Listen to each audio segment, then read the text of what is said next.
everyone. Welcome to the Cārvāka podcast. This is your host Kushalmehra. So, it was a few weeks ago that we had recorded a podcast that was on the history of Indian cuisine with Bhaskar and Abhijit. And at that time, we had promised that when I'll be in Delhi the next time, we're going to be recording a podcast that is going to be on the history of vegetarianism. The irony being, I'm not a vegetarian and nor is Abhijit a vegetarian, but we are still going to talk about it. So, I'm here in Delhi for the Art Literature Festival. So, on the sidelines, we decided to come here at the wonderful restaurant Mala Akbari, and I am glad that I have with me both Bhaskar and Abhijit, who are going to be taking us today through a journey of vegetarianism. Boys, welcome. Thank you so much, Kushal. I mean, I'm so excited to be back over here. I think last time I had a ball, and I think that just like speaking about vegetarianism today will be so interesting because this is something that we thought we will speak about, and I have a lot to share today. So super excited. Okay, let's start over here. So, first, let us set the historical timeline. Where do you see the first? So, we'll go step by step. What are the first footsteps of vegetarianism in India? Where do we find the traces of vegetarianism? So I just want to start at a different place. First, you misgendered me. Oh, sorry. You said boys, and then you forgot the fact that I'm pure vegetarian. I only eat vegetarians. And this is a question that you'd better ask Bhaskar because he is much better versed with the history of vegetarianism. Bhaskar, so where do we see the traces of vegetarianism in India? So I have to first answer what Abhijit said, that you only eat vegetarians, but you eat pigs, right? So pigs also eat some like insects and all. So, No, the pigs I eat are pure vegetarian. okay, then it's fine. Then it's fine. So the traces of vegetarianism in India are like super fascinating because I mean, if I can ask you a question actually to start off with, and I'll answer my question. That can you, Kushal and Abhijit, name any place in the world except for the subcontinent where vegetarianism originated culturally or like sociologically by itself in history? And I'm not talking about the 1960s, California, the Americans as a fad. Not hippie veganism. Not hippie veganism. Can you name one place in the world? I honestly, to be very honest, I can't think of one place. I can. The Cathars in France. Okay. Meat was banned for them, and But they ate fish. no, they did not even eat fish. Okay. So for the Cathars, I think, and the Cathars were crushed in the Yeah. first crusade on Christians, not on That's right. Muslims. Yeah. But I think they were. I think that's the only other organic vegetarian movement that arose. For me, like you're right, that I mean there may be small pockets of cultures that have been vegetarian. From what I've heard, at least in Greek philosophy, if you've heard of Pythagoras' theorem, Pythagoras was a self-professed vegetarian, and he also he encouraged his followers to become vegetarian also, because he said that like it'll make life much better, you become smarter, but actually other than the subcontinent, in terms of mainstream cultures and in a big way, no, philosophically also, no culture has actually become vegetarian by itself anywhere in the world, at least from what I found in my research. Over here, I'll actually quote a book which is called The Shape of Ancient Thought by Thomas Machiavelli.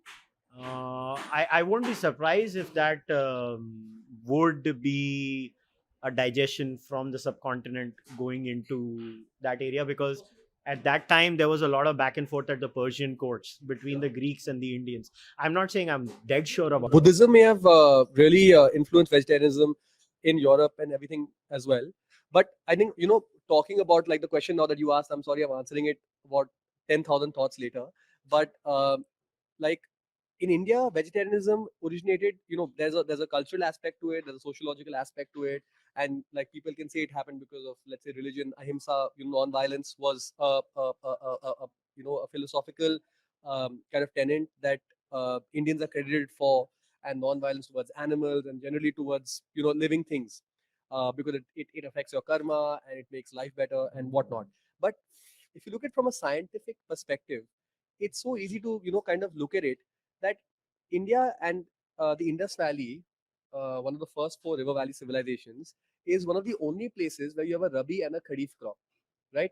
So you have a winter crop and a summer crop, and that's why we were so bad at storage and warehousing. Always we've been bad. Even today, how much goes to waste because we never needed to think of how bad the winter is going to be or how bad the summer is going to be. Like in Right. China, So in Europe, for example, in China, yeah, the onset of winter is the slaughter season, exactly. where for winter storage you need to. That's when all your cured meats Right. and that's why Western butchery or Chinese butchery involves aging the meat. You have to Yeah. hang the meat for 2-3 weeks Correct. before it's ready to Right. consume. I never thought of that. So because of that, Yeah. and it's related to us having the highest population in the world as well. I don't know if I spoke about this last time, but like even the southern belt of China, where Canton is, all the way to Yunnan, and then the Himalayan belt and the south of India has always had the highest population in the world because we always had a surplus of ingredients throughout history. In fact, there are some books that say that in the 1400s, 1/4 of, let's say, France's population was was killed, or they died of famines. Scotland, and these things never happened in India because our civilization always, and our land always was so bountiful. It could sustain massive populations. I mean, if you just look at the variety of pre-Columbian exchange or before Christopher Columbus discovered the Americas, vegetables that were available in India, from yams to tubers, up Loki Lelo, to all the gourds. Um, it's just amazing. And this is all because of the very humid climate that we have. Number one, our southwest monsoon allows us to do it. We also have a winter monsoon in the north. And then, of course, in the coastal regions, you have almost pretty much monsoon throughout the year. And our alluvial plains, our land is so, I mean, you can throw something in the ground and it'll grow. I mean, the Indo-Gangetic Plain, then you have the Narmada Belt in the south.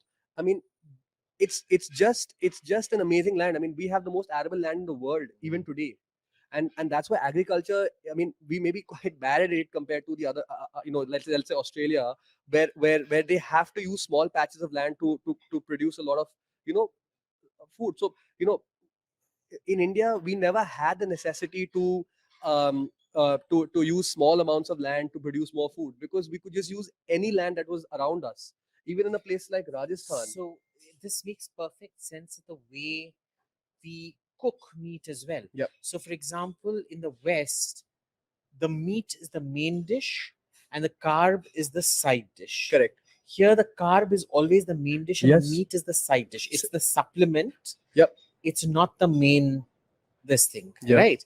But to answer your question, there is another group of people who were vegetarians, Roman gladiators. They were given a high carb, very low protein diet. But that was forced upon them, no? Yeah, of course. And they couldn't afford their owners couldn't afford they had to give them gruel and all those kind of but things. they were very rich gladiators That's also. true. That's true. And there were voluntary gladiators who would still, I mean, if you were a gladiator, you had to be vegetarian. No? But maybe like modern bodybuilders, they had to do it for performance. Possibly, more than because more it was than more just endurance rather correct. than yeah. But what I'm trying to say, and I mean, let's come to the point that I mean, the origin of vegetarianism is I mean, they write about vegetarianism in the Rig Veda and in the Vedas, the Atharvaveda, Samveda, the Yajurveda. There are small excerpts on vegetarianism, but true vegetarianism began with Jainism and Buddhism and the Shramanic period. That's right. So let's say 600-700 BCE, 800 BCE, when vegetarianism truly took its real form. And again, pre-Green Revolution, pre all the pesticides that you put in the ground today, you could have some sort of vegetable growing in your backyard in India, whereas in the rest of the world you could not do that. So even if you look at southern China today, they are also pretty much vegetarianism. They add meat to their food, so there also carbohydrates are the main. They can't cook a vegetable without a little bit of pork being thrown into it. Maybe for the fat, maybe they could, maybe because they could not take out oil from the oil seeds. Right. So also you have to have the right oil seed with you.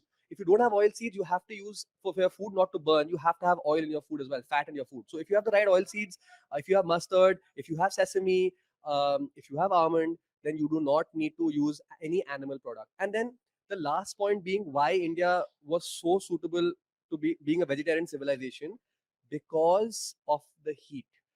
And see, if you have a surplus of, let's say, vegetables around you and you can consume the vegetables around you, that's great. but then you also want to consume meat if it's available. Why you would not consume meat is because there's a I mean, Al-Baruni says it, Fa Hien says it, Hyun Sang also says it in different periods of Indian history, that Indians would not consume the same food twice. Whichever caste, whichever kind of people, you only consume that food once. It's the same thing. It's like you never eat split milk. So you would never eat meat because वो खराब होना ही होना. So काटो. हमारी गर्मी में without a fridge, even today without refrigeration. So you know, Paris eating purana khana Yep. is frowned upon. It's frowned upon. Every meal has to be cooked fresh. Yep. Again, this is you know what, I get reminded of the Jain culture. Jainism mein I don't know how many I was raised in a very Jain area, so this just reminds me of my Jain friends. आज का खाना, they will not keep it the next day. नहीं रखते वो लोग खाना. क्यों नहीं रखते हैं? वो बोलते हैं नहीं, ये पाप है, क्योंकि वो जीवाणु का कुछ तो उनका लॉजिक है. एक दिया गया था मुझे, मगर दे विल, जैन घरों में जितना कंज्यूम करना है ना, एग्जैक्टली टू द टी उतना खाना बनता है. नेक्स्ट डे कैरी फॉरवर्ड नहीं होता है वो खाना, वो करेंगे ही नहीं. But even in Bengali houses, you don't. Yeah. So my grandmother had a huge thing about putting food away. And it makes sense, no? It makes perfect sense. And even in Tamil Nadu, possibly the only dish that would be saved for the next day was this fermented rice and dahi kind of thing. Yeah. But the rest of it, you simply don't. There's a certain taboo associated with You're talking about kanji. Yeah. Well, kind of kanji. What's it called? Paresor. Old rice. But it's just one of those things which you don't do. Because I think that, like, you know, if you think about vegetarianism in India, for me, I mean, you know, from a more like neutral scientific perspective, it's more logical than let's say religious. Because if there's one land in the entire world, even today, if you remove green revolution, chalo hata diya, maybe okay, with massive population we won't be able to sustain it because we won't be able to grow so much rice or wheat.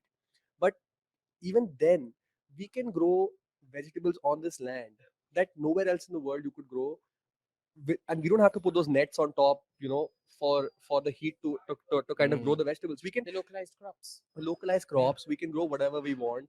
And in history, our I mean, maybe that's why we were so poor at agricultural science, actually, historically, and we weren't the greatest.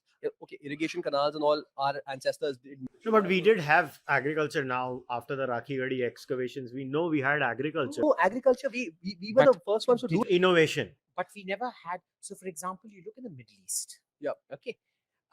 Because water scarcity tha, had to nutrient adapt. scarcity tha, they had to be very innovative with things. वो तो हमारे यहाँ problem ही नहीं थी. हमारे यहाँ We never had. यार हमारी पूरी सिविलाइजेशन सरस्वती पे बनी है, इतना भर भर के पानी था उधर. It वही is मैं कह the रहा हूँ. poverty of innovation amidst the plenty of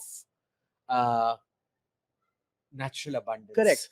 I mean, necessity. I mean, see, why did foreign rulers come and let's say they invaded and they then just settled down here? And why it was so easy for them to settle down? Why they never wanted to go back? It was the agriculture, the land of riches was not they get it wrong. It was not the diamond and the gold that they were looking for. They were looking for the food. Diamonds and gold. Remember, pre-industrial society the wealth was entirely agrarian created. Right. So essentially, your crops were the gold. That's what I'm saying. Essentially, Exactly. right? Feeding of So population was the biggest challenge. So the bigger the population, the more you traded, etc., more catchment of money, more land tax, more everything. So yeah, and makes I sense. think there's one more aspect to vegetarianism in India, and there's this new book that's come out that talks about what did we eat a million years ago, when humanity first kind of started becoming what we are now. And agriculture in India in what is Mehergarh and then the Saraswati River happened about 9,000 years ago. So 9,500 years ago, 9,000 years ago, in 7,000 BCE approximately. So what they found is that in the beginning, lactose tolerance was not there amongst Indians. And if you look at East Asia, the lack of, let's say, cows, bovine, in Arabia and East Asia has led to lactose intolerance amongst populations even today. In fact, North America and South America, Native Americans, except for llamas, didn't have cows. So even when post-Columbian exchange, lactose tolerance took a long time to happen. Yeah. So what Indians got right, how we did it, is that because we had our the Indian zebu bull, or the cow, is that we started tolerating lactose much faster than the rest of the world. With the zebu cow, one of the most interesting things about the zebu cow is there are now genetic papers of the zebu cow traveling all the way from India across the globe. How the hell it has been done, nobody knows. But No, we exported it to America. yeah, we not only exported it, but it's not just Americas; it's all over the world from India. The genetic imprint. Because it's the biggest producer of milk. Yeah, Mm. in terms of production, it's very high. The milk that a zebu cow produces, and that's why like it's something that, like, when the Mesopotamians, one of the biggest imports from India was sesame seeds and zebu cows, because I think we just had the right mix of everything, and that's what's made our civilization and our population today. It's made our civilization great, and it's made our population massive. I mean, if you look at pre industrialized societies, and they look at all the economic indices and everything, and how India was the biggest economy in the world and all those things under the Mughals, under the Mauryans. We were also the largest population in the world. So the percentage of our, let's say, GDP to the world's GDP, which was apparently 40% under Aurangzeb and 50% under Ashoka, according to, or let's say under Ashoka's successor Bindusara, was because we were also 50% of the population and 40% of the population simultaneously, respectively. So it's also that we could sustain massive populations. More like 20-30% of world GDP, not 40. No, according to Angus Madison, we were 40% of the world, 27% of the world, 27% of the world always GDP. been between 25 and 35, yeah, but together we were 40 to 60%, depending on the. No, but 180. Maybe I'm wrong, and we can just do the research again. We were about maybe 40 to 50% at least in 180 under the Mauryans. But yeah, there was that thing. So GDP was roughly proportionate to population. That's because that's that agrarian society phenomenon we're talking about. And the more populous you are, yeah. the richer you are. And under in the Bengal Suba of the Mughal Empire, and also under the Marathas in some parts, our per capita income also was apparently the highest. So you have to look at it per capita income wise as well. But again, these economic indices may be very difficult to kind of verify. So then the next question in this scenario is a very natural one. Does that mean because of the geography, because of the economic size, because of the population size, we basically were the only country in that sense that could have come up with see, vegetarianism is a cuisine-based lifestyle where, like, for example, on the Joe Rogan Experience, Joe Rogan, when he was mocking veganism in just a light manner, he said, if you want to be vegetarian, why don't you just eat Indian food?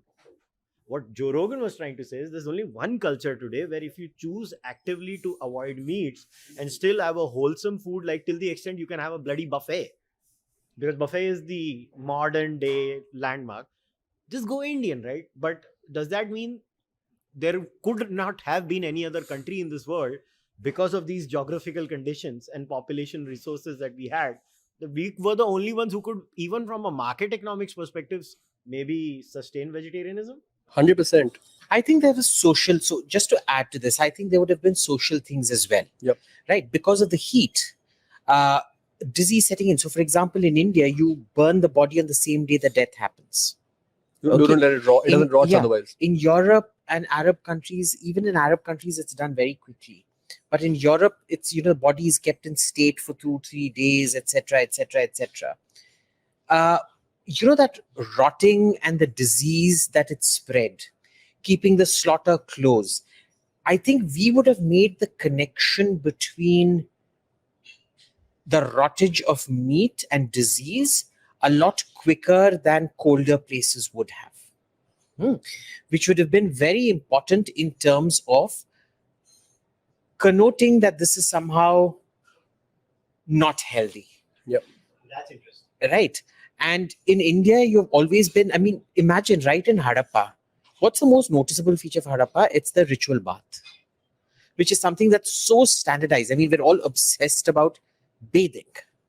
Unfortunately, modern Indians don't like to bathe too much. It's quite sad, really, especially if you're riding the Delhi Metro. God, it's like a gas chamber.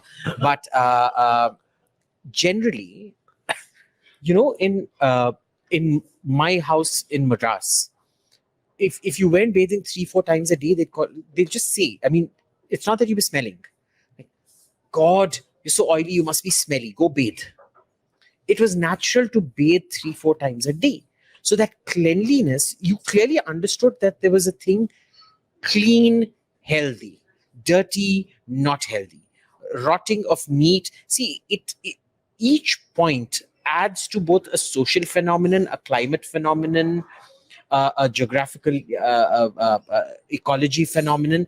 I think it's unique in the way all of these things come together at one spot that produces that particularly unique anthropological behavior. Correct. Because what happens is, we know, anthropologically speaking, all civilizations behave the same under the same stimulus. Yes. So clearly there was a different stimulus out here to produce different anthropological behavior, which in this particular case was all these unique factors being present together at one point.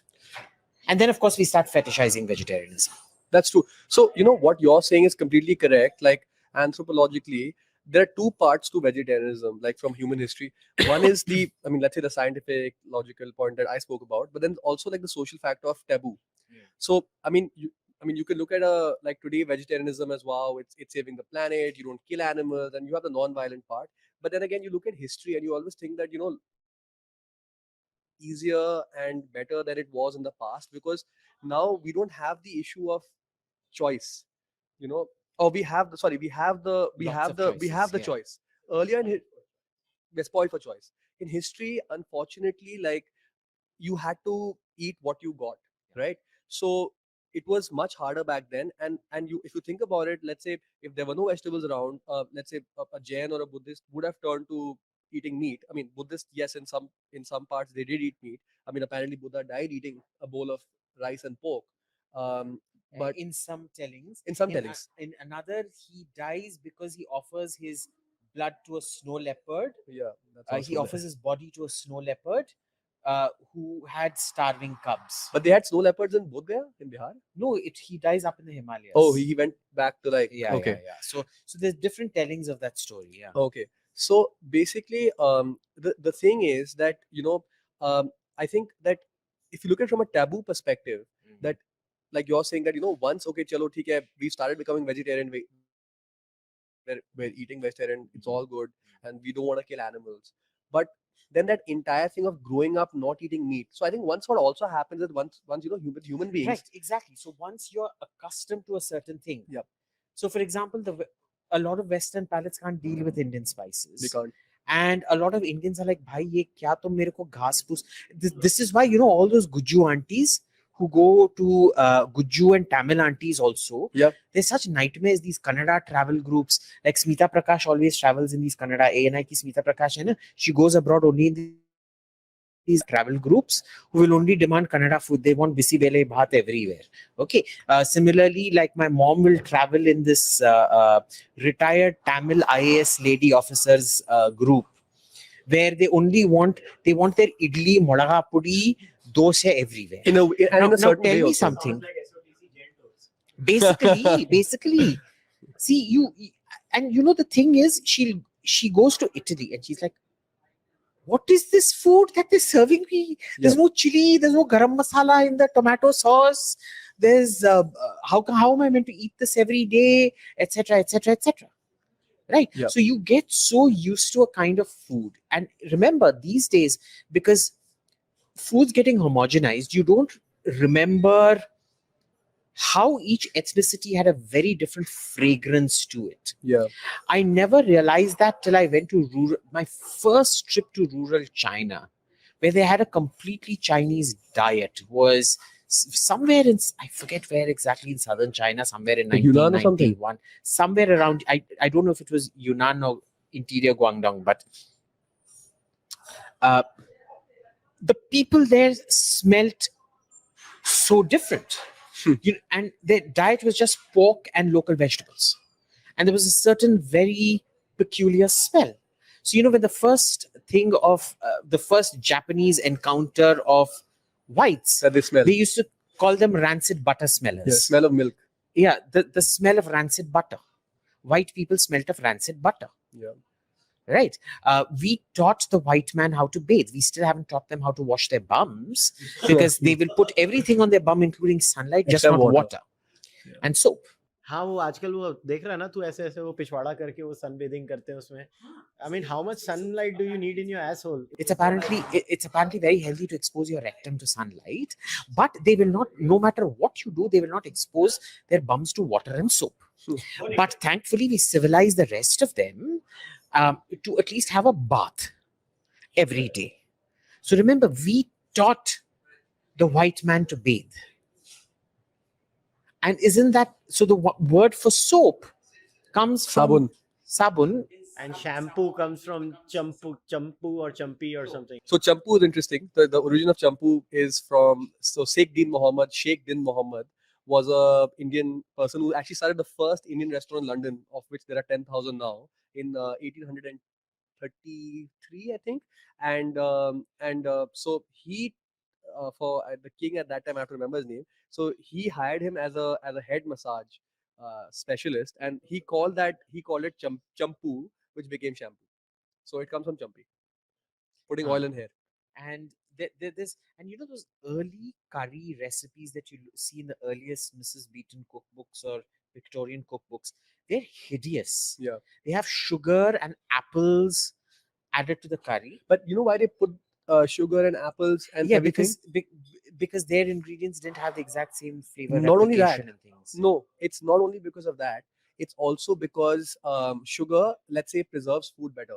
So sugar, salt, and spices, like adding spices to Christmas cakes, was done on purpose, because on Christmas you knew that you had to prepare for a mass, right? Right. So because you have to prepare for a lot of people, you have to prepare in advance. You can't prepare it the same day. Right. So they added spices, so preservation happens better. Yeah. So that But, was the reason. you know, the other very interesting thing, you remember our friend Kushal, Paul Antonopoulos? Yeah. So he was telling me that Greeks are vegetarian for at least 100 days of every year. Lent. No, but they have so many feast saints days in the Orthodox Church. Yep. So it's not just Lent. Lent is the month of Lent, Yeah, right? Jews Where, as well, right? Jews also yeah. have many days. You just do not eat meat, right? But see, there it is forced upon you. Here it was a natural evolving choice. That's what. And that natural evolving choice, that racial smell, you know, you are what you eat kind of thing, right? So a lot of Western people find that Indian smell. I still find that if I go to, say, Bengal, Assam, or Odisha, or certain parts of Punjab, I find people smell peculiar, but I've gotten very used to that smell, and that's because of the sarson ka tel. Yep. Right? Even the oil matters so much. Like anybody who eats pork will tell you that the pork fat totally reflects how it's been brought up. Has it been a quality product? 100%. More than anything else. Correct. It's the fattiest meat we eat. Yep. Except maybe seals and whales, which nobody... Which yeah, a lot of people eat. Of the mass consumed meats. So, you know, it makes so much sense that there's also this racial smell and this purity and cleanliness angle to all of this. Because you're right, like for example, coconut oil in the south, and like you have, yeah. So, but you know what we were talking about, the point that you talked about, let's say, you know, people getting accustomed to, let's say, a certain diet. So, according to me, how vegetarianism began was because of non-violence and that whole philosophical thing. But I wonder, is this a chicken and egg situation? It is a chicken and egg situation. We don't know what came about because of what, and yeah, justified because of because what. It could have we'll been, never be able to tell. Correct. It could have been an abundance of like availability of vegetables, and then side by side you're seeing rotting meat, so you don't want to go close to it.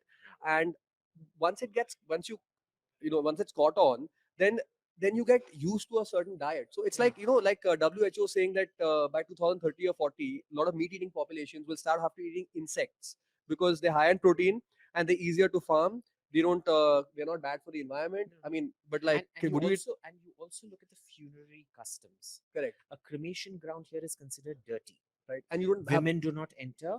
You do not go there every year to spend time with your these things. Whereas in Muslim and Christian cultures, you visit the grave as often as you can. Kings and priests and saints are buried inside their churches or in mosques.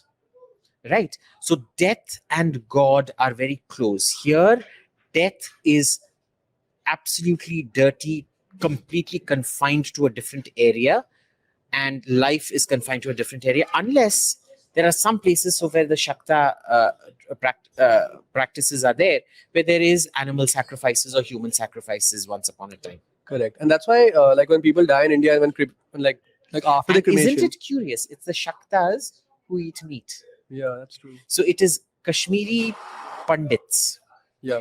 are Shaivite. Yeah. For them, Mahashivratri is the biggest thing. Bong Brahmins are the other people who eat meat, are Shaktas. And during Durga Puja, I think You people eat have meat. to. You have to have mutton and fish as the puja thali. For Mahashivratri, you have to have mutton as part of the thali. Right? So there's also this thing about the deity, the religiosity, all of it kind of comes together with this.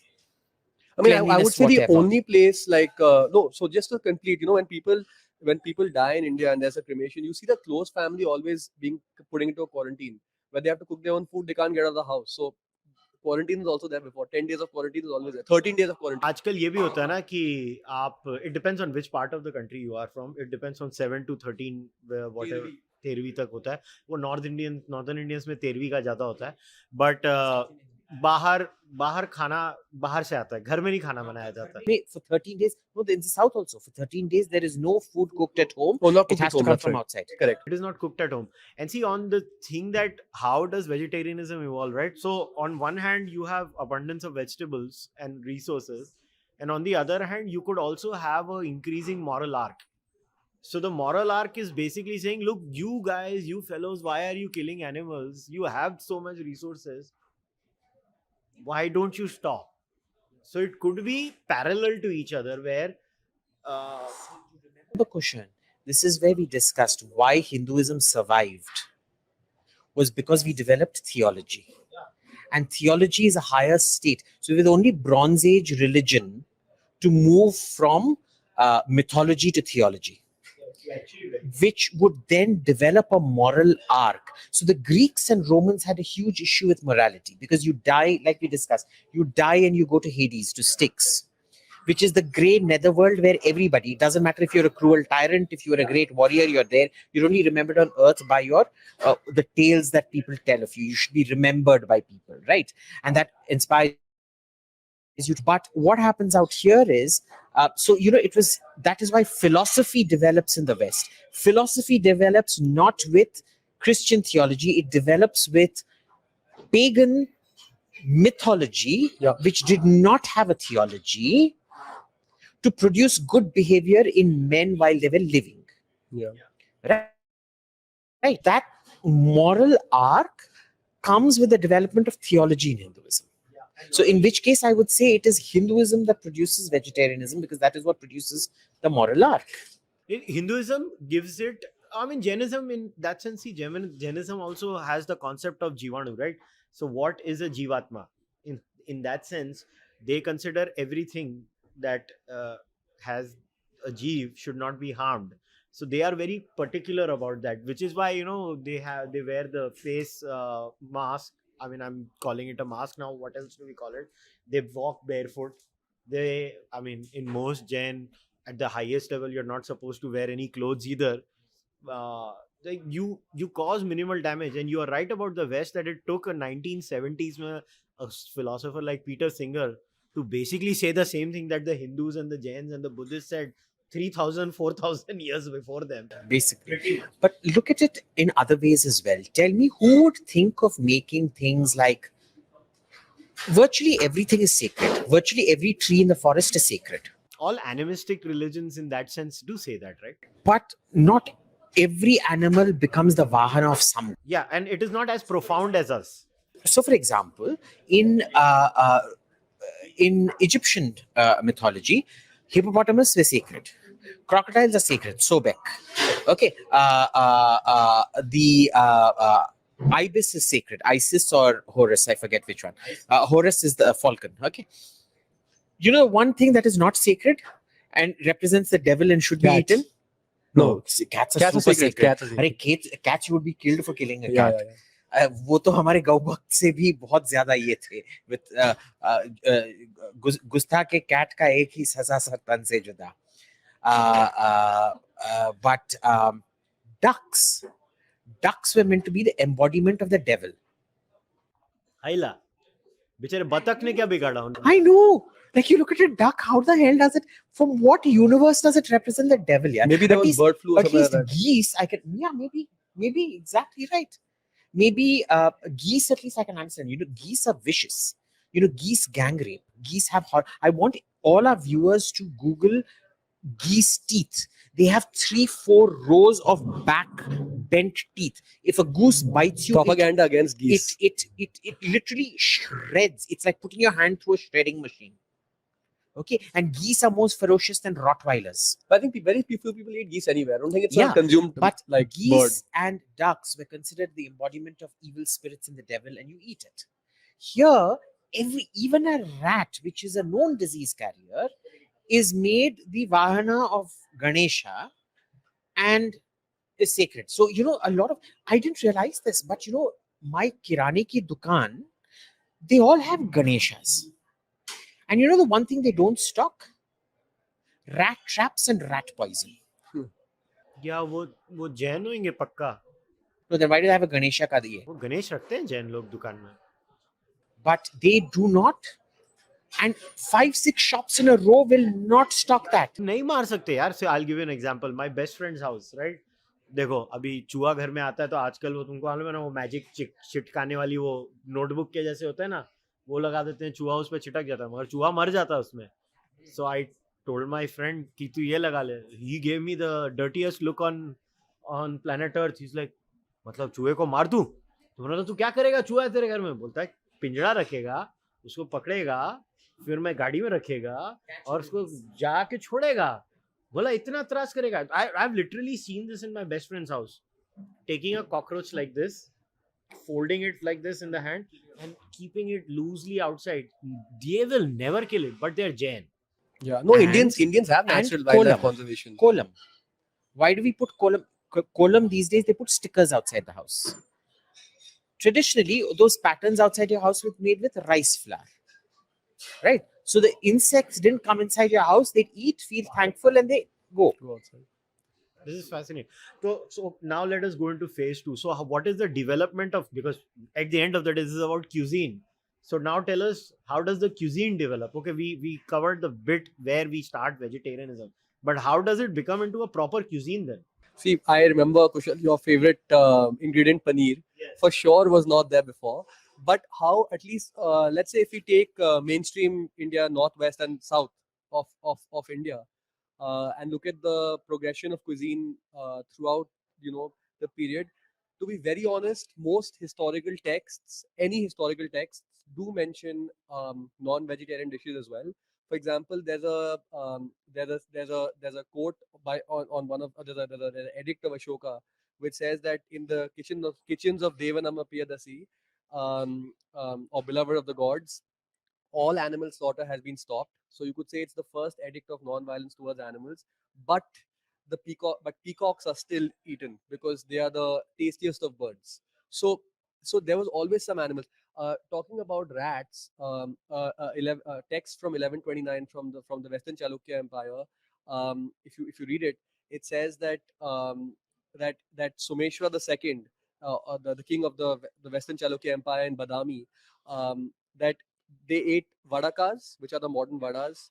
They ate idarikas, which are modern idlis. Dosaka, which is the modern dosa. But they also Dosakaya would be this thing. no, it's related to the Jharkhandi dhuska. Acha. So fermented dal basically, Okay. no rice, Huh. right? But they also ate field mice. It's a big delicacy. Field mice with black pepper is a big delicacy. All kinds of deer are delicacies. So there is meat also. There's a Jain text called the Super Shastra, which doesn't have any non-vegetarian dishes in it. So what happened was that in history, when there were times of need, people of course did consume meat, but for the most part they try to stay away from it. In terms of progression of cuisine, I could say that there are not many history text cookbooks from before, like I talked about the Manasolas, that mention recipes, because the Manasolas in itself precedes European cookbooks by 100 years or 200 years. So it's one of the first cookbooks in the world in itself. So there were no cookbooks before that. Like the Romans had some Basically, Indians had a cuisine even before the Europeans thought of it. cuisines was always there, but the whole The concept of a recipe. or recipe of the ingredients and then the method of making it, the methodology. So the entire like way of cooking, of writing, of remembering recipes, cataloging them. But I would say that we know more about Indian dietary habits from foreigners than we know from Indians themselves. Maybe because we weren't too interested in writing about food ourselves. Yeah. And there are not a lot of written things that are left behind except for stone edicts and. Isn't that evidence that it was so normal? We were like, "Isko kaun likhega? Ye to aise hi hota hai." It's because you don't have a lot of manuscripts from the 4th or 5th century, except if they're based on math or maybe you're right, based on math or based on, let's say, Buddhist texts or on religion or on philosophy. So the first thing I can tell you about in terms of like our food is from what Megasthenes said in the Indica that he wrote when he came to Seleucus Nicator's court, and then correspondingly in Ashoka's court, in Chandragupta Maurya's court. Sorry, he says that Indians eat honey that is man-made without bees. So which is the first version of sugar, and we eat a grain that comes from really tall grass, which is rice. And we eat lentils, right? And then in the 4th century, Fa Hien, one of the first Chinese travelers who comes to India, he says that Indians are predominantly vegetarian. So this is the first vegetarian thing that comes about. But we have to accept that Fa Hien himself was a Buddhist and he had a vegetarian bias here. Maybe, yeah, he was biased towards Buddhism. I'm just putting it out there. He talks about Brahmanism as well. He talks about the Brahmanas, the Shramanas, and that's how he segregates Hinduism and Buddhism, by the way. So there was no Hindu. The word Hinduism did not exist ever. They were called Brahman. Like people who apparently believed in, let's say, Shiva, Vishnu, Ganesh were called Brahmanas, and Buddha were the Shramanas. So remember, Brahmin patriarchal oppression is a real thing. So there's not a mention of dishes as such, but they do mention things like Indians eat a lot of gruel, we eat rice, where actually we eat very bland diets. We don't eat a lot of spice. We eat simpler diets. So this is something that comes across in a lot of books. Till the British and Portuguese arrive, the Indian diet is seen as much blander than a lot of their diets. I don't know how. ये bland कैसे बोल सकता है कोई हमारे diet को? Therein lies the thing. I would trace this. You look at it even during our lifetime. We would have. I'm the oldest of you lot because I'm 45, right? You're literally kids. You're prepubescent little children in front of me. I don't mind being called young. Not you. I want to drink my milk. Where is it? हाँ इसको दूध दे दो भाई कोई. Nunna munna Bhaskar. So what happens is you will have this thing where even today Tam Bram food and Kannada Bram food and things are quite, they're not tasteless, but they are quite bland. I find, oh my God, what happened? The mic protested against maybe acidity was the next day. Acidity was an issue. Maybe it was. Maybe it was. Maybe it was. But what basically happens is that you have this thing where you remember the Babarnama. He's complaining when he comes to India that the food here doesn't taste like it does back in Farghana and Kabul and places like that. And I wanted to test that theory. So I went there. One of the things was to try fruits. Yeah, because he said the fruits are great there. There are no fruits here, but he never ate vegetables. The problem was, of course, when he was talking about watermelons, he was actually talking about boys' buttocks because he was a pederast. Yeah. Oh, that's true. He was talking about boys. He wasn't actually talking about watermelons because the watermelon is called the Indian one in Farsi and Dari. Hendavne. Okay, it's called the Indian fruit. And walnuts in coconuts in Hindustan Turkish. Hindustan cheviz, the Indian walnut, Indian walnuts. So there was this whole thing where his food pattern, almonds in India did not taste good as almonds in Kabul, obviously. The apricots from which almonds ultimately derive are grown in higher altitudes and they taste much nicer out there. Apples, plains mein kaun grow karta hai? You would have had a huge adjustment problem of this thing. he wouldn't have wanted to have the local foods that were extremely tasty. So, for example, Shivarur, our friend, he hates te- Tendli, kya kova Yeah, ka tendli, I got it. The Tendli, it's like vegetable. a chota cucumber with a Yeah, red the vegetable. leaf. Yeah, correct. For me, I find it delicious. Like, it needs nothing. उसमें कोई मसाला, नमक के सिवाय कुछ भी नहीं डालो. Just namak, curry pata, haldi, fry karo. It tastes delicious for me. And you pretty much boil it, right? Yeah. Like, We've got this thing called perende. It's called adamant creeper. And we make a toil out of it. So it's just that dal, thoda sa imli, thoda sa good, fry karo, no masala, maybe a chili or two, and you grind it, and it's fantastic for me. But for somebody else, it tastes totally bland because they don't want to eat this. They want it. It's like, Jain auntie going to Italy and wanting to eat thepla out there. Guju auntie, sorry. Guju auntie going to, say, Mrs. Jaivanti Ben Shah. Some Guju lady called Jaivanti Ben Shah. Offense intended to real life Jayanti Bens. The many Jaivanti Bens who go to Italy and then demand, "Hey, Sita travel, तूने मेरा तेपला नहीं किया रे? Hey, मेरा ढोकला कहाँ है? मेरा कांडवी कहाँ है? Roman कांडवी, हाँ, और tomato के साथ Roman to कांडवी." be fair, I always carry theplas with me because they're so good. Oh God, what a disgrace! I love thepla. The But, methi ka flavor is just brilliant. And एक क्या है, एक गनोची फनोची, ये तेपला, ये कांडवी नहीं है, हमको कांडवी दो, हमको ढोकला दो, ये ऐसे करते हैं ना. Imagine Babar at that time, when he was talking about Indian food, was essentially Jayanti Ben Shah. He was homesick. Jayanti Ben Shah coming here and complaining कि मेरे को थेपला नहीं मिल रहा. Yeah, this reminds me of the great cricket player Shane Warne, who whenever Shane Warne, Warne, when he traveled to India, he would carry his boatload of food because Warne could never eat Indian food. No, I heard Marnus Labuschagne carrying his coffee machine when he came to India. I think No, that he carries everywhere because that is the thing. But Shane Warne would carry his food every time. When I went to North Korea and when I went to Uzbekistan and Turkmenistan, I carried my Nespresso press with me because I knew I wasn't going to get good coffee out there. Did they check it in North Korea? They checked every part of it? They wanted to know what it was. I mean, mostly they were really thrilled that they got some porn in somebody's phone who was traveling in a tour group. And they didn't do anything about it. Technically, carrying porn in North Korea carries the death penalty. But here they just decided on death by humiliation. So he took the phone and he went around the entire train carriage from Beijing going, this boy, and showing different pictures to everybody, boy and girl. So, it's he got a thrill out of it. Yeah.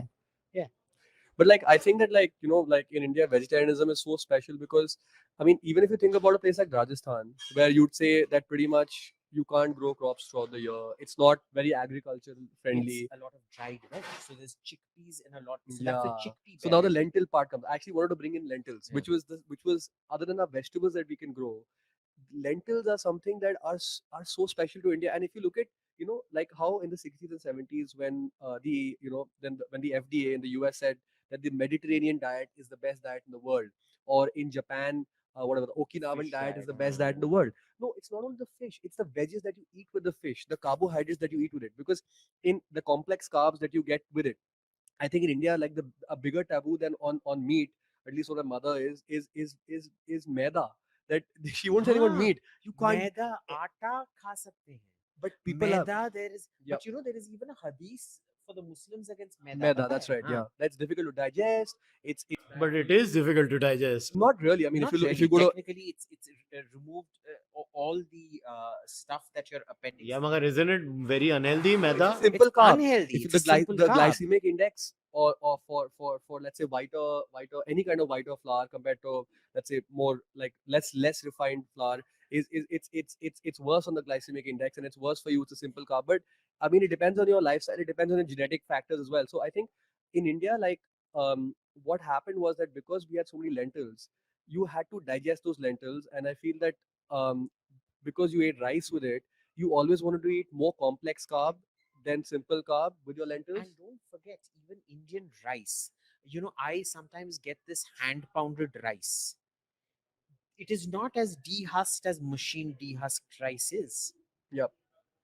So it was a complex carb where you were essentially eating an atta version of rice, not a maida version of rice. Correct. Most of it actually tastes very good. Yeah. It actually tastes very good. So you have a lot of low GI rice varieties in India. In Rajasthan, like you said, a lot of it used to be bajra, jowar, what's considered inferior grains, which are actually fantastic for you. Millets and exactly millets, and they're now trying to make millets popular again, make millets great again, MAGA. So it's there's that. But then the rather worrying trend that I see with modernization of Indian cuisine is we've gone from being a vegetarian cuisine, where technically we're not vegetarian, we're Dalarian. Yeah. All vegetarians in India, or lacto-vegetarian also. but more dal. A lacto will always include dal. Yeah, we are Dalarian. Lentils, जो आप दोनों बोल रहे हो, just sorry to come in, is one of the biggest reasons we have sustained the vegetarian culture.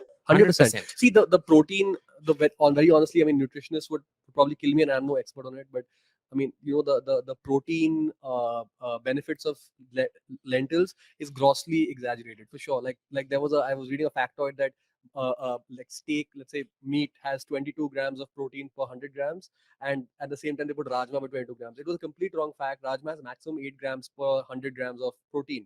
So okay, that whole protein thing where you need 70 grams of protein per day may or may not be true, and everybody has a different diet. Maybe Indians are a little bit lower on protein than the rest of the world. For whatever reason, it's affected us in many things. People also blame our Olympic performance on our protein diet, which is completely fake. But the thing is that like 100% lentils is what has sustained us. And why I was talking about Mediterranean diets, and okay, Okinawa, they don't eat a lot of lentil, but if you look at, or actually they do, they eat mung bean. But if you look at the Mediterranean diet, one of the things that it kind of makes it different from, let's say, Western European, let's say, diets in the UK or Germany, or Germanic diets, or let's say Native American diets, is that, or let's say even African diet, is that Mediterranean diet includes lentils in it. So you don't need to eat meat all the time because it includes lentils. One of the very important sources of protein, which we're not discussing, and that's why you brought up lacto, before I lose my train of thought, is whey. Yeah. So the payasore that we eat, that I was telling you about, the day-old thing, you soak the rice in dahi ka whey. Correct. It's very healthy for you. It's very healthy for you. A lot of the dahi ka whey in North Indian houses is used to gundofy the chapati ka atta. Right? That's true. So you always included, so it was the lentils plus the development of a lactose culture, where the whey is super important to you, that does a lot of this. Like I said, see, it's never one thing. It's so multi-causal. It's lots of things coming together. But you look at the evolution of Indian cuisine today, and this is where I find it really pissing off for me, that we started off as a lacto-Dalarian cuisine. That's technically what we are. We're a lacto-Dalarian cuisine. We're not a vegetarian cuisine. We're a lacto-Dalarian cuisine that eats a lot of vegetables. Not, I would argue that in the north, I think we've lost a little bit of the vegetables also. It's become the lactose become paneer now. It's become a paniro. And the Karelas become beans, which is very bad on the glycemic index. It really is. But we started off as a lacto-Dalarian culture, and we've become a masala culture. People today don't want to eat the vegetable. They're like, इसमें तरी नहीं है. Yeah. इसमें लहसुन, प्याज, अदरक, टमाटर का, हरी मिर्ची का ग्रेवी कहाँ पे है? मेरे को ग्रेवी चाहिए. Yeah. They crave the flavor of the gravy. They don't want the nutrition anymore. Yep. And a lot of what you see with modern cooking, making things easier. हर घर में gas आ गया है, where you can cook as much as you want, whatever you want, where you accept before you only prioritize the dal and the rice. Yeah. Okay. Because that required the longest cooking time. The vegetables didn't take so long to cook. Today, when you can leave your stove on for 2 hours. There were no pressure cookers also in history. There were no pressure cookers. So now when you can leave your stove on for 2 hours, they want the masala which is bunao. इसीलिए ये मसालेदार खाना जो होता है ना, मसाला के साथ प्याज लहसुन का मसाला, ये सब भूनते रहो. This used to be राजघराने का खाना. Yeah. It wasn't the ordinary man's food. I guess it is. So it's actually become a lot. It's unhealthy prosperity. Obviously the rich people will always eat. Remember, onions are very rich, alliates are very rich in sugars. Very rich. You're getting a lot of sugar from it. It's not good for you. And most of our food is now onion based. Basically, yeah. But I think that lentils was so important in our history that the mana solas, the vegetarian dishes that I spoke of, most of them are made with lentils. So Yeah, the vadaka, the dosaka, the idrika. Idrika is made with rice, but the vadaka is made with lentils. The dosaka is made with lentils. Then they have a dahi vada also in it. The word I'm forgetting. Then the super shastra has dishes. The pak darpan is also made with lentils. So most dishes in most historical texts are made with lentils. And even today, Tamram cooking, there's nothing that you do without a lentil.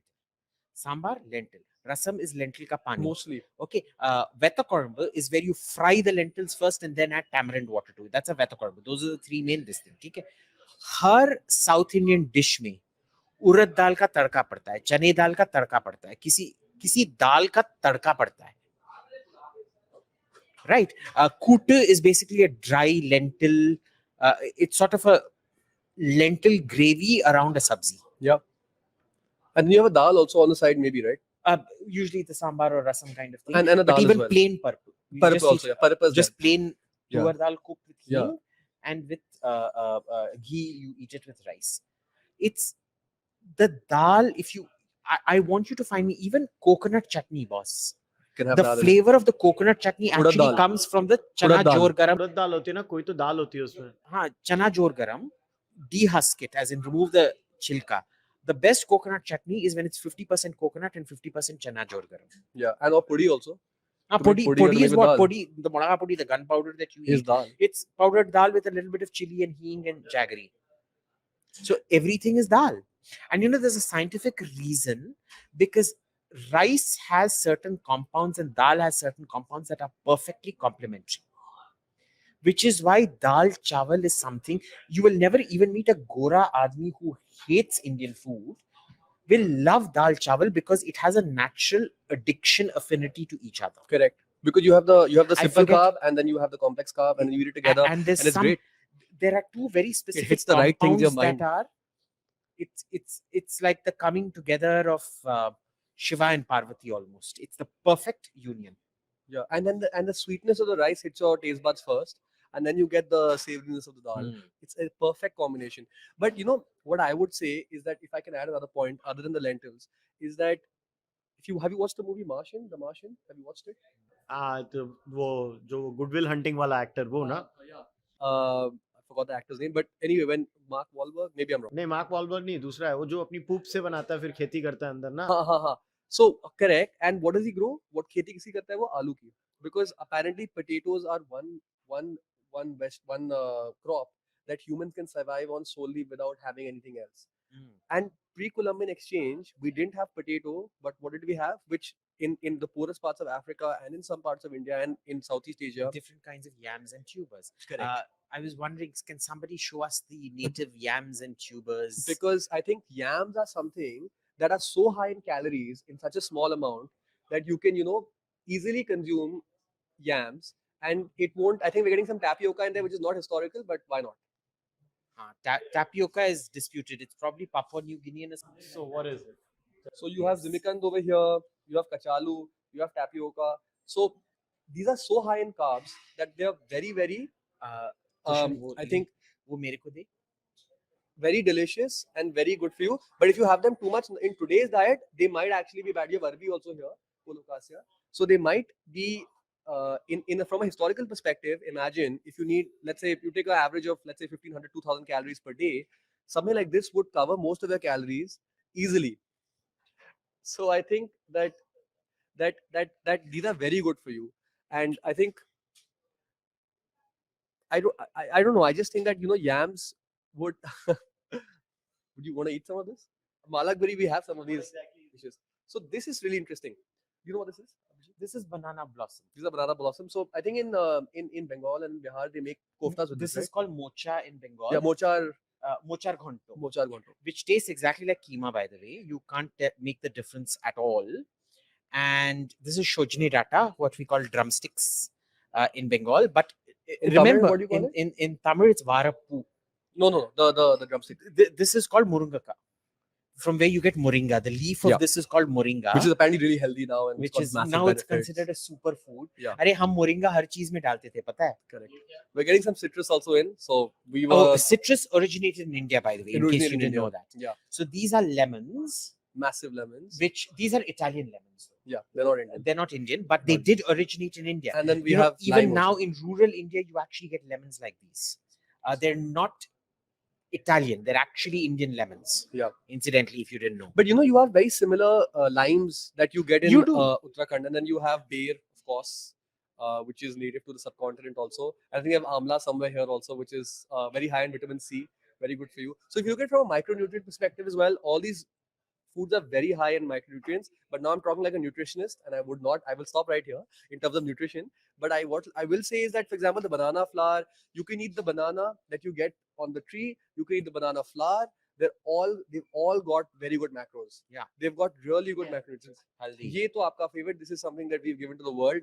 Everybody should thank us for it. It's healthy, fresh healthy. And unfortunately, in the north and in the south, we don't use a lot of fresh healthy We anymore. don't. Your hands will be stained if you're not careful. Yeah. For 2 days. And it is beautiful. The fragrance is amazing. इसमें हल्दी की सब्जी बनती है in Rajasthan, which is delicious. In the east, in the northeast, and in Southeast Asia, they eat a lot of fresh haldi. Yeah. But dry haldi is good enough as well. So yeah, it is. I think one of the things that Indians learned was that if you dry your spices and you powder them and dry them or keep them as they are, they last a lot longer. yeah, I think one of the best inventions in terms of or discoveries in terms of food that Indians did historically was to dry spices. Because I think that drying food is good. But what happens is, because spices have so many anti-parasitic and antibacterial, antifungal properties, Exactly. They have medicinal properties, basically. Correct. Well. No, and then let's say you're at Calicut. Okay, you've grown a massive amount of pepper. You're a pepper trader in the 1st century or the 2nd century AD in the Sangam period, and the Chera, you're one of the Chera, feudal lords. You have to pay some tax to the king or whatever he was called, and your pepper, a part of it is exported to Rome. Yeah. So it's amazing, because it would have taken at least, let's say 2 or 3 months for it to reach Easy. Rome, and then in Rome it would have sat for another year or 2 years. So exactly. it would have never gone bad. Yeah. So the thing with spices is that they never go bad. The only thing I would say is that when you say that in the north, let's say Fahian said that food was much simpler, it was much blander. Yeah. I would say that although Indian food was spicy throughout Indian history, I don't think that Indians were generally uniformly consuming spice throughout India the way we are today. That is that maybe black pepper was not as much as consumed in Kashmir as it was in Kerala. So let me give you a simple example of this. Tell me one Kashmiri food that has saffron in it. Not one. Except the chai. Only kehwa. Yeah. The chai. But that's also later, no? That came much later. Imagine Kashmir में saffron उगता है, पर कश्मीर में कोई भी saffron खाता नहीं है. उसको export कर देते हैं वो. उसको export करते हैं. Pepper could have been a lot like that. It would have been used in much more restrained quantities. So, and then Kerala में उसको खा रहे थे. There's no doubt. No, they definitely ate it, but it was eaten in much more restrained quantities, because I think now there's this trend for even this masala trend. It starts a lot with the British. Yeah. In the pre-industrial age, you didn't have Lamborghinis and personal yachts, private yachts and private jets. तो उन दिनों में तुम्हारा Gulf Stream नहीं है. मेरे पास Gulf Stream jet है. Imagine if you go back in time and show one of the king's yacht. मेरे पास 40 meter का yacht है. नहीं है. मेरे पास Lamborghini Ferrari है. नहीं है. What did you show? You were eating 5 meals a day, and spices which were very expensive. उन दिनों का Lamborghini, आजकल वो गंदे जाट बॉयज जो पंजाबी डम म्यूजिक करके हेनरी दी एट MC मेरी लाल फरारी, मेरी Glock the gun and things like that. उन दिनों में ओ देख मेरा दालचीनी, ओए मेरा दालचीनी, ओए मेरा दालचीनी, दैट वाज देयर थिंग. या आई एग्री. वो खाने में दालचीनी डालते थे. That was a big thing. It was महंगा था. Henry VIII was literally the most famous English guy because he was fat. Yeah. Because he ate so much. And because he could be fat. And so there was an abundance of food. There was an excess. Royalty used more spices. Yeah. Because they were expensive. Even in ancient India, they were pretty damn expensive. Huh? They were always expensive everywhere. They were always expensive. Like eating coconut in the north. Coconut in the north is still not eaten. Like, if you can you give me a dish in Uttarakhand that is made with coconut, or like in Kashmir? But they would have been used very differently. So let me give you a simple example. North में अगर हम साबुत गरम मसाला बोलें, it involves dalchini, long ilaichi, okay, cinnamon, clove, cardamom. Almost every dish that has adrak lasan in it, you will have these three. In the south, it's very different. The trifecta for us is sauf for non-veg food, is sauf, something called kalpasi, which is patthar ka phool, and either dalchini or long, depending on the region. What about cardamom? Not so much. Cardamom in Tamil Nadu, we hardly ever. For us, cardamom is a meethe ka spice. Yeah, it's a sweet spice. Cinnamon and cardamom. Whereas are mostly cinnamon sweet. for the West is a meethe ka. They can't imagine cinnamon in a savory dish. Maybe because we have cassia more than cinnamon. Yeah, we only have cassia. We don't really have So cinnamon. maybe that's more a savory, has a savory flavor, and cinnamon has a more sweet flavor. I fundamentally believe that cassia is a superior spice to cinnamon. I also think, because for India, though it depends on what you're using it for again. For Of cooking, course. I think cassia is way better because it's spicier. It handles the rest of the spices better. It complements other ingredients better. But cinnamon is it'll get lost in everything else. Exactly. Now imagine the first recipe for halim, the Iranian halim. The first thing I went when I went to Iran was I wanted to try original halim, because everybody tells you that Hyderabadi halim comes from Iran. Yeah. पता है उधर क्या करते हैं हलीम का? Broken wheat नहीं हो, साबुत wheat लेके beef या mutton के साथ पका के, and no they spices, keep right? mashing it, and you know what they serve it with? A whole heap of dalchini, like एक bowl में. Yeah. Imagine this is the amount of halim I'm having, 1 glass. They'll put almost a tablespoon of dalchini ka powder on top of this, My God. and 2 tablespoons of sugar on top of this.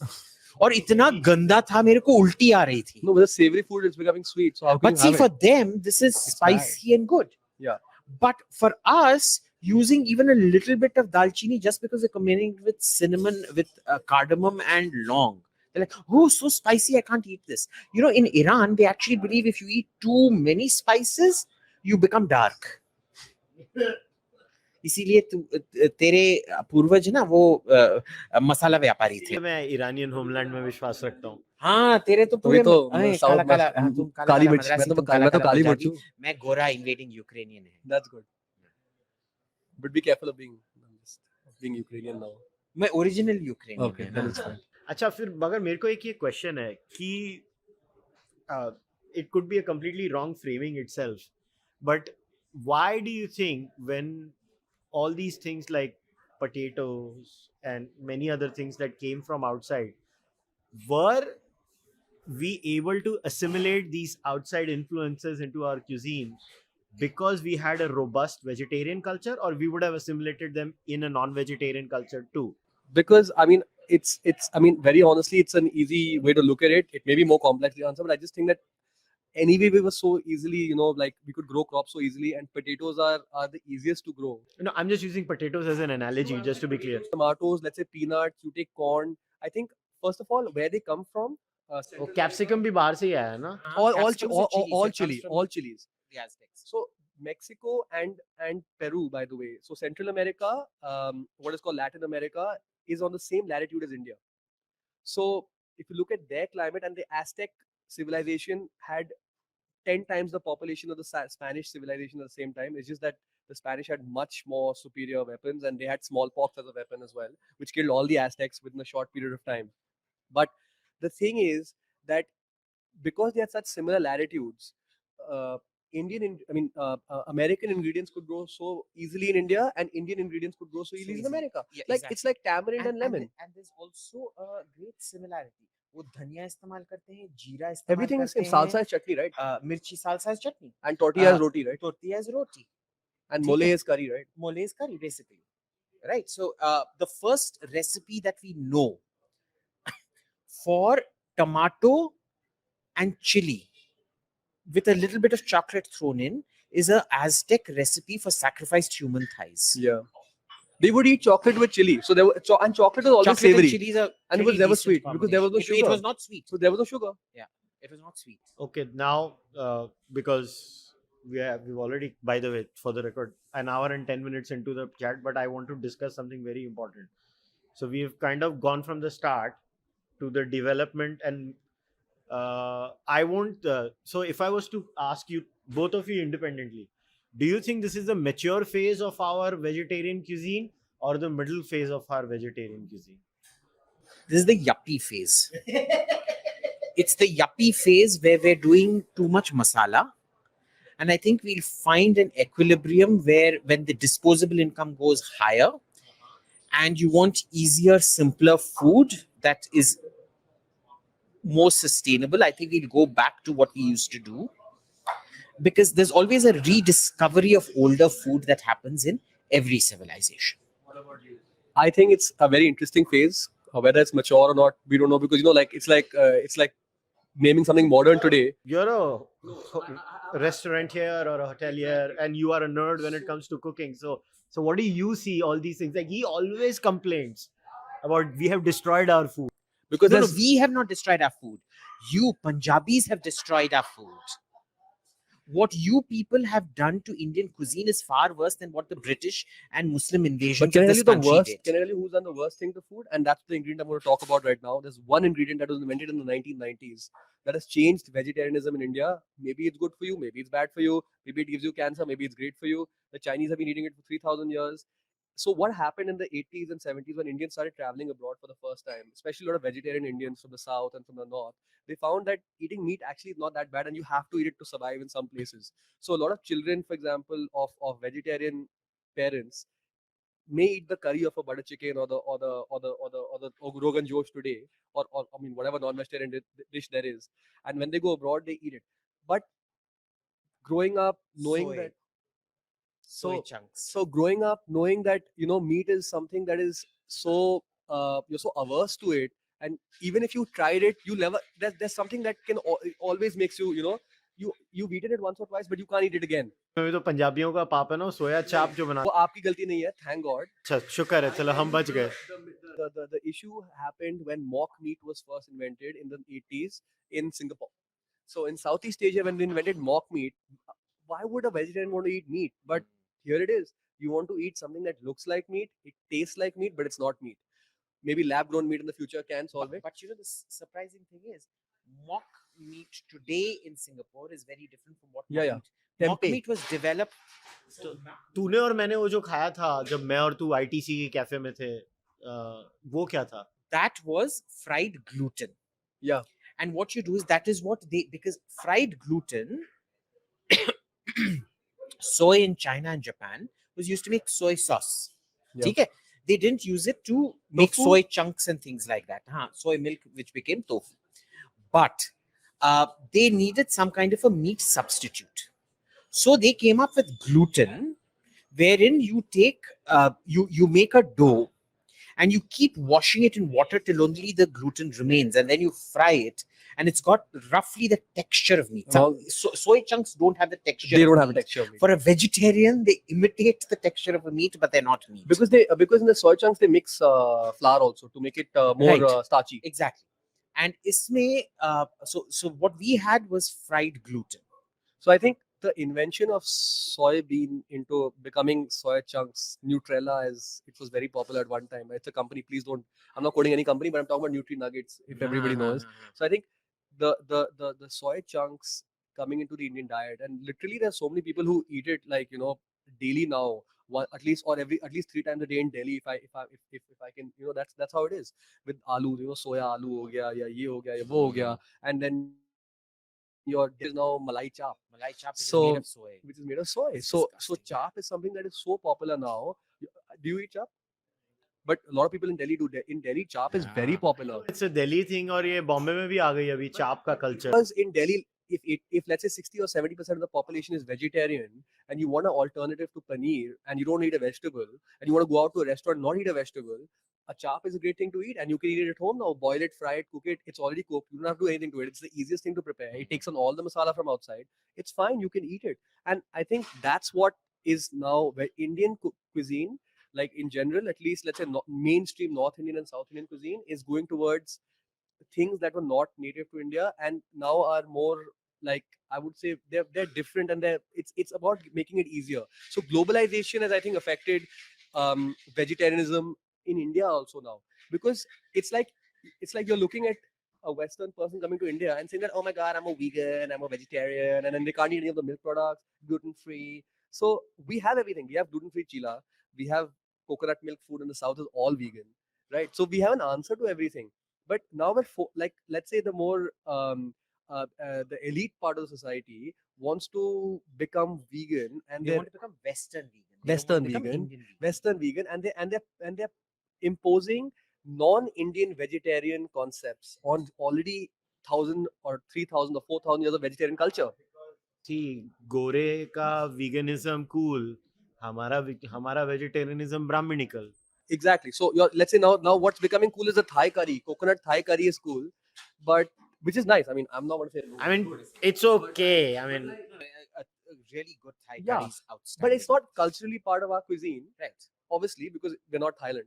And number two, I mean, it's like that's how our cuisine is becoming. And also now in Delhi, the whole thing of adding cream and butter to every dish is something that I think everybody thinks that Indian food is cream. And you know how cream start getting added to food in India?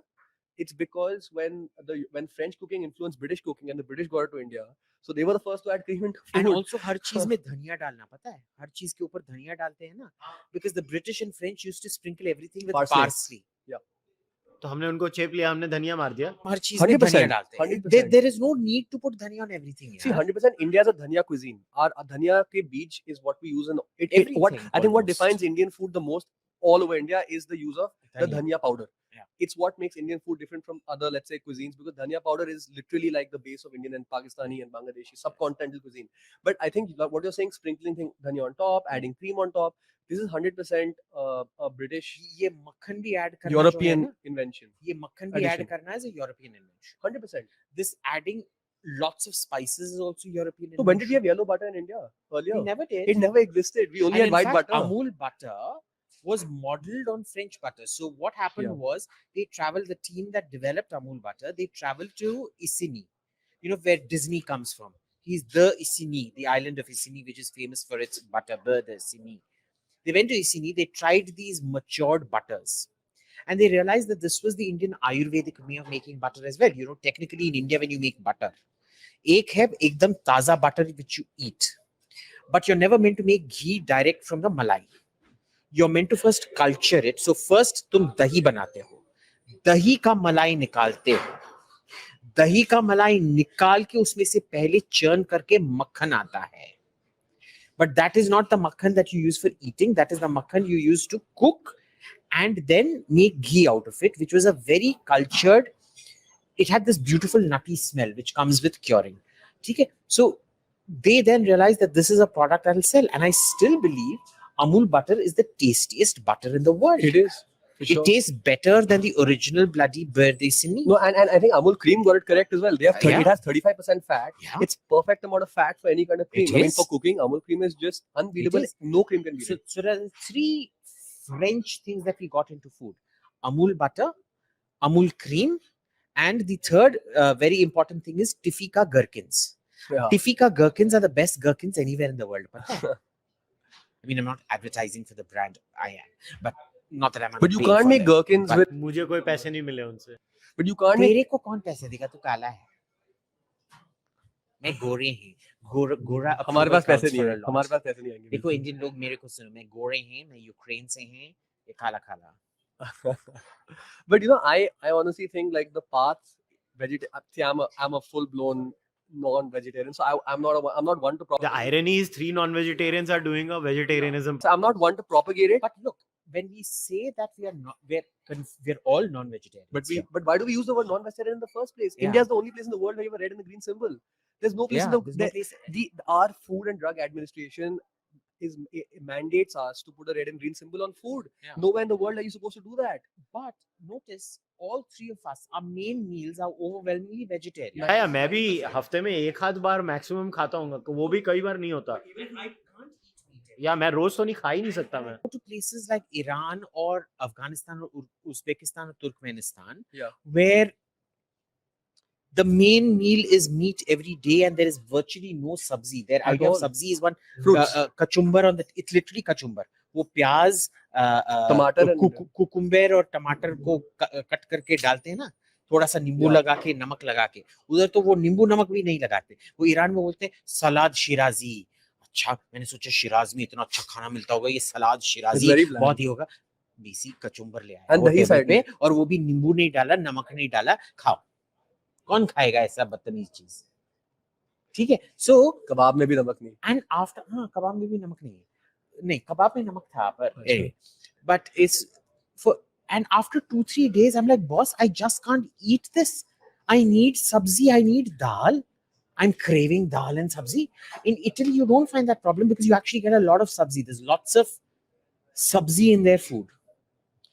Their main thing is always meat. Artichokes, But zucchini. artichoke, zucchini, हर चीज कुछ ना कुछ तुमको मिल ही Because they're जाएगा. the only place in Italy, Europe that can act. That's why they are the Roman And civilization. Spain as well. Why is Mediterranean the only place in Europe before, let's say, Industrial Revolution, which had a good. See, what did England have to do to make a civilization? And mind It had you, to invade what India. are the main components of Italian and Greek vegetarian food? Beans. Yeah. That bean, see that entire that legume lentil link keeps coming in everywhere. Also, Lebanon and Jordan. Yeah, So, chickpeas. hummus. Where there's a lot of vegetarian stuff. Chickpeas are very, very important everywhere. So I honestly think that, like, vegetarianism in India, again, even though we're non-vegetarians, I think is one part of civilization. I mean, I'm talking from a food perspective, is one thing that we should be the most proud of, because I think it really shows civilizational superiority in terms of how we progressed as a civilization. Because we were the only ones, and again, it may be because of weather and climate, and it's not because we were smarter than the rest to only become vegetarian. And we should wear it as a proud, kind of saying that we have to say that if somebody eats meat more than 3 times in a week, they're called hardcore non-vegetarians. The hardcore part he'll talk about, but hardcore non-vegetarian is nobody else in the world uses it. If the meat is a central part of the meal, in India, when we say, okay, chicken or mutton bana, it's a special occasion, and we think about meat being made. Abroad, there has to be the meat, and everything else is secondary. So I think it's something that we have to be proud of, and I think that us being predominantly a vegetarian society is something that It's eco-sustainable. It's what we defined eco-sustainability in this country. and it sets us apart completely. The poorest person in our country can eat more vegetables and has the ability even today to have vegetables and legumes more than, let's say, the super rich in most countries. I mean, they have to sustain themselves on avocados, something like that. Vegan diets in Europe are the most expensive lifestyle to lead. Yeah. In They're very India, expensive, a yeah. lacto-vegetarian is the cheapest lifestyle to lead. Exactly. It's amazing. We have actually democratized eco-sustainability. True. I actually I think this could be the perfect place. I do agree with you that often at times in this, see what happens is at a cultural level when there is a lot of sneering of the non-vegetarians from the pure vegetarians or the hardcore vegetarians is what leads to the tension at a cultural level. But if you ask me, I think vegetarianism as a lifestyle in India is something we should celebrate. It is unique to our country. See the exception where एक छोटी सी एक पिद्दी जैसी country ने कर दिया. नहीं, हमारी country का एंशियंट टाइम से लेकर आज तक population 600 million people are vegetarian is amazing. See, I think vegetarianism by itself is something to be very proud of, because it has the moral angle to it, it has the ecological angle to it, it has all the angles to it. Where it starts getting unsavory is veggie fundamentalism. That's what I was hinting at, right? That it's the fundamentalism that makes it that becomes the Karela in the so don't force your beliefs on anybody. Let everybody else it eat, becomes the Karela basically. in the key. But it is something to be proud of. No, it is. No, I would 100% say that very honestly, and if I can be, I mean, from a logical perspective, I honestly think that vegetarianism looking at, let's say, 100 years later, I really feel that vegetarianism, if it increases in the West, then it will increase here. But if we're going as we are, vegetarianism will reduce for sure, because I mean, the religious and socio-cultural factors are there to keep it, and if people remain as they are, there's no, I mean, it can remain. But I mean, people who travel abroad, they don't have a choice but to eat some kind of non-vegetarian at times. So we may not become fully a meat eating population who eats meat at every meal, but surely it will be difficult to carry on vegetarianism in the future. I think the only way to go about it is that, like you said, we don't promote it, but we look at it from a sustainable and ecological, a good way for the environment. I think all those ways, if let's say our institutions promote it like that, vegetarianism in itself will be a way to kind of take humanity forward.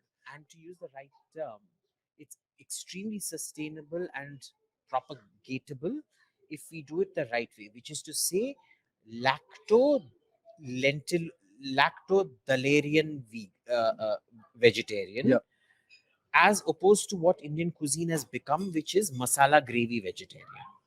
Masala gravy paneer vegetarian, and paneer is not a vegetable. I'm sorry to inform our And audience. soya chap. You might think that paneer grows on trees. It really does not.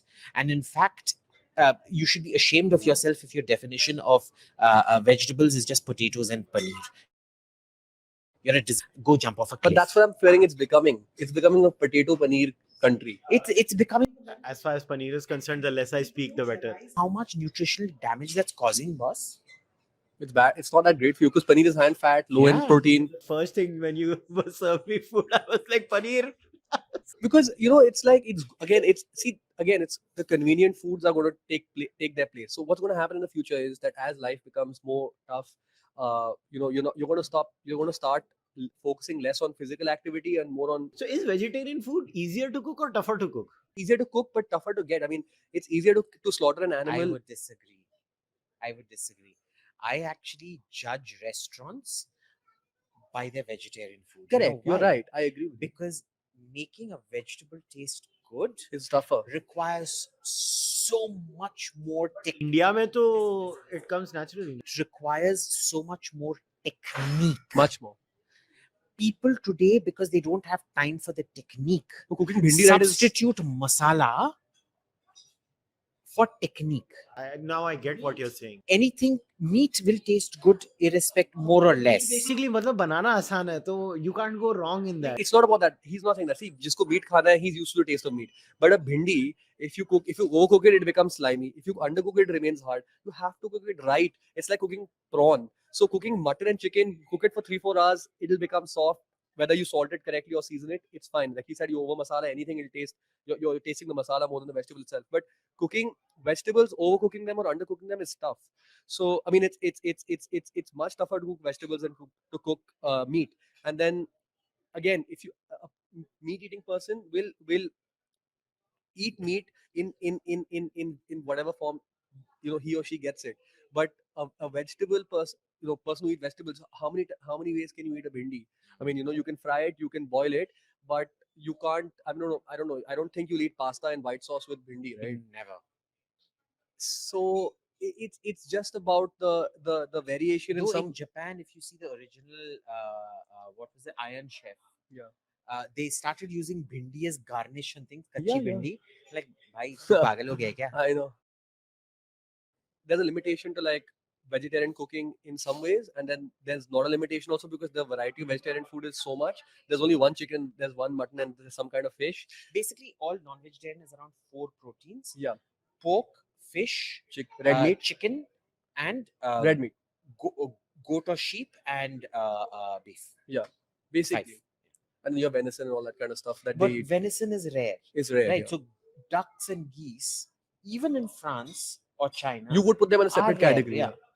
I think They're dark meat, industrial farming has now made duck more common in China than it once was. but still expensive.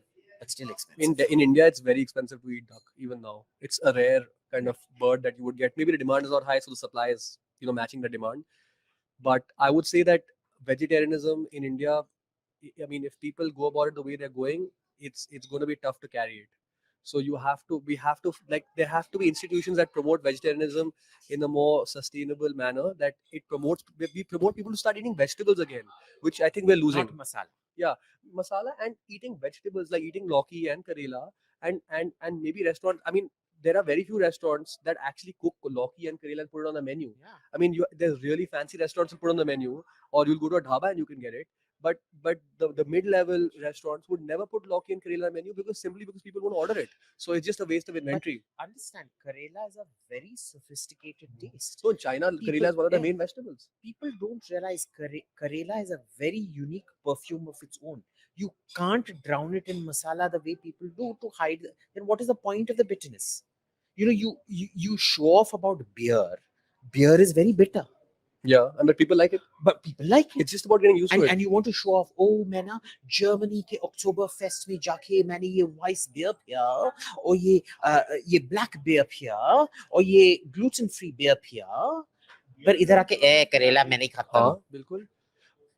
But I would say cheese is a better one. I don't like cheese for sure. I mean, I'm one of those people will kill me for it, but I just hate cheese. I don't like the smell and taste of cheese. So it's something to it's an acquired taste. I think it is an acquired But I love taste. Karela. The smellier the cheese, the more I like it. करेला अच्छा लगता है. बहुत rare लोग होते हैं जिनको करेला. I नहीं, love मेरे को Karela. I love करेला. I love. तो है ही अजीब. It's like बैगन. So one of the things with बैगन is that साले इसने तेरे को अजीब बोला, मुक्का मार. अजीब ठीक है. मैं करेला के लिए वो ये फेंकेगा मेरे ऊपर. मेरे को भी लगता था पहले. But I would say, for example, बैगन. I don't know if you know, but eggplant is native to India. Yeah. वो तो IVC times के से है. How many बैगन dishes can you name in India? बैगन का भरता. There's the baritra, the fried बैगन in, let's say, Maharashtra or something. But like, there's not a lot of बैगन dishes. There is, Babu. But not the same way as you have it in the Mediterranean, like in Greece and Turkey. They stuff meat in it. They make badam jan in Iran with it. But we do a lot more with it. Baba ganoush. I think, but we have that. So, for example, bharta में भी कितने type के bharta हैं? I agree. But I'm saying the cooking method is just roasting, no? But badam jan also, like baba ganoush is basically a tomato ka bharta. Right. A badam jan is a kashk that that milk whey product. Thoda, it smells like the backside of a goat. How do you know what that smells like? Apparently, that's what it smells like. I've read that somewhere. It's called kashk. It's goat whey. So it's that. I mean, I actually find China, Southeast Asia, and India have a greater variety of Bengal cooking. You feel like that? I feel like China and Southeast Asia maybe yes, but in India, like it's always frowned upon. Like like whenever you talk about Bengal, then people are just like, okay, like Aajkal. But at one point of time in any Bengali home, the standard snack, if there was nothing else to serve, begun bhaja and luchi. Begun bhaja is damn good.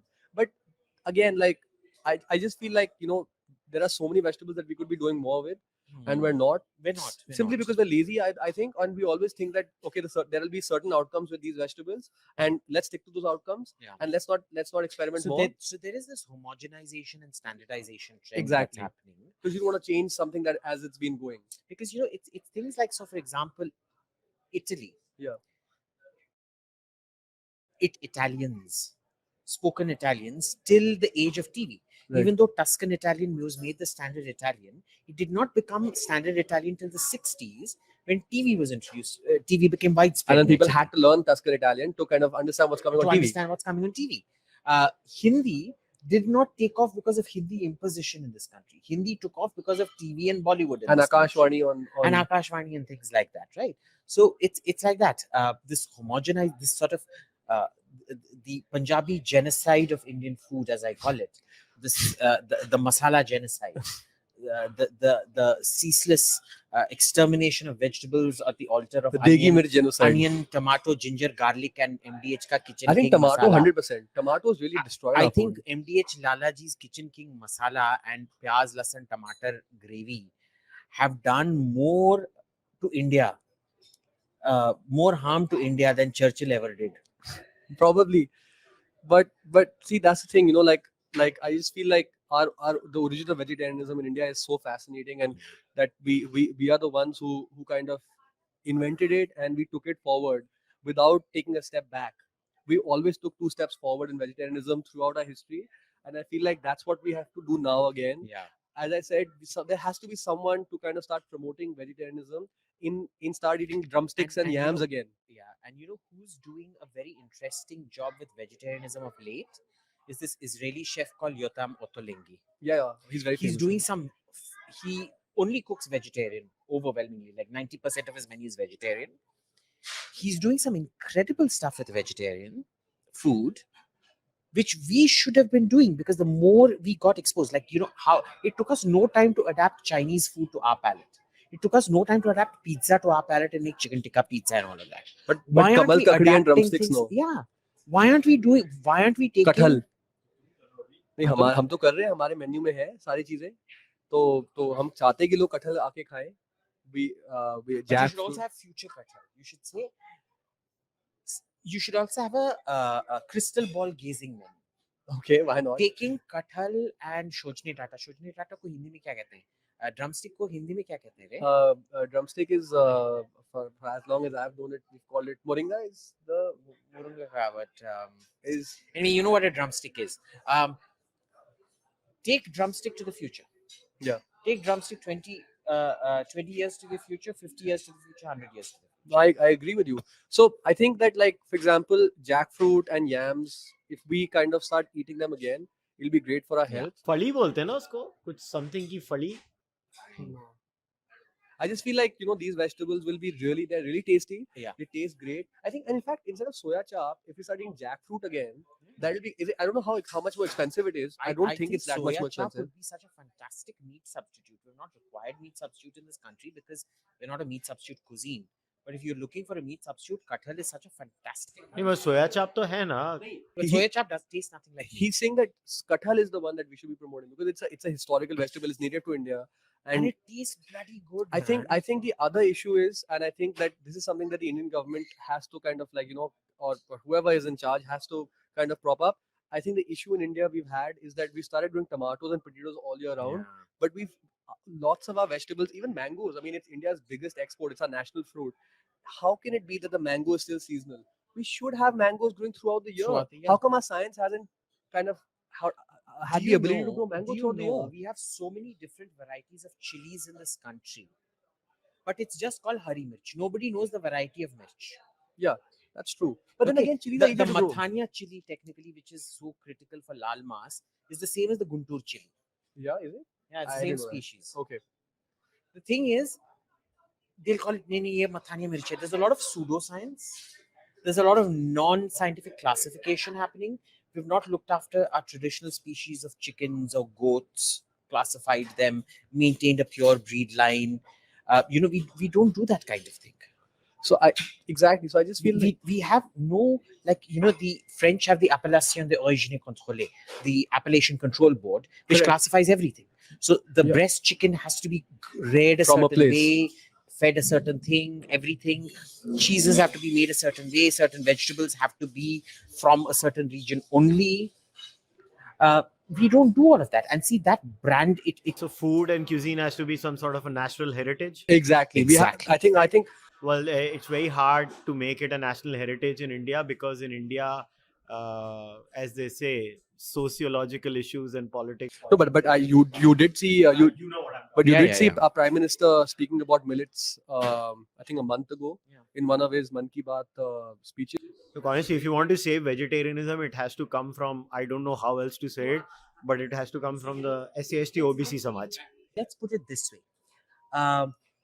The Indian Food Appellation Board aimed at extracting a premium price for farmers of traditional Indian produce, artisanal. I'll tell you why. Because this entire taboo about Brahmanism, feeding vegetarianism, is the biggest insult to the SC/ST community in India. Because people don't realize, even in Punjab has the single largest conglomeration of Dalits in India. I think it's around 32 to 33% population Dalit है.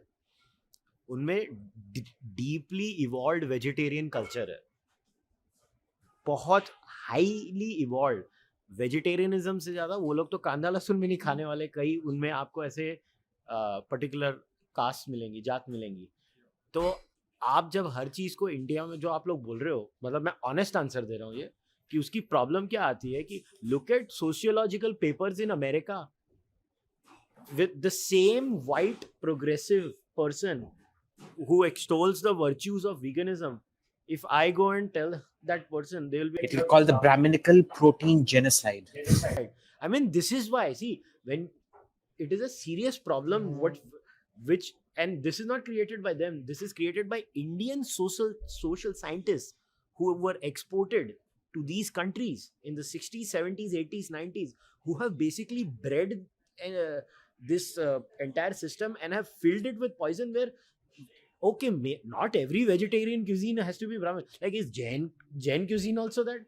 The Jainों ने क्या पाप किया? उनको क्यों मार रहे हो इसमें? मगर everything is done like this. Do you understand, Bhaskar, that by participating in this podcast, you've become a junior affiliate of the Brahminical protein genocide? I have. You're literally the also the Punjabi genocide. You're the 2023 version of the concentration camp guard. Okay, that's fine. Which concentration camp is this again? It's the Brahminical patriarchal concentration. We have a better name, but you have it. India. No, India's okay. See, his folks, they all want to go off to Sadda, Canada. Then it's For them, India is a concentration camp and they want to run off. So that escape from Auschwitz is the escape wait, from India Brampton to has good Canada. vegetarian food. Yeah, I mean there are a few restaurants actually that are actually vegetarian, and yeah, Brampton में भी हैं. यार Punjab 70% vegetarian है तो वो vegetarian habit Carry forward, okay. No, but like according to me, like the one of the good solutions to this would be, I think, removing seasonality of a lot of vegetables. I think just putting a scientific impetus on on the ability to grow jackfruit throughout the year, growing jamun throughout the year, growing Indian But vegetables not and fruits. compromising flavor. The problem when we end seasonality, for example, in tomatoes, Indian tomatoes taste like nothing. They're really just a bulking agent. But Whereas maybe जो now, पहले जो खट्टे टमाटर आते थे, देसी टमाटर, Yeah, वो that's true. इतने टेस्टी होते थे. That is why you remember once upon a time butter chicken used to be khatta and tangy, and now it's just totally tasteless. but maybe that's for now. I think in the future, once we get better, we get richer as a nation. All those things, like you said, the appellation board will come into play. It's what the Kuznets curve is it's this correlation between environmental consciousness and disposable income. Yeah.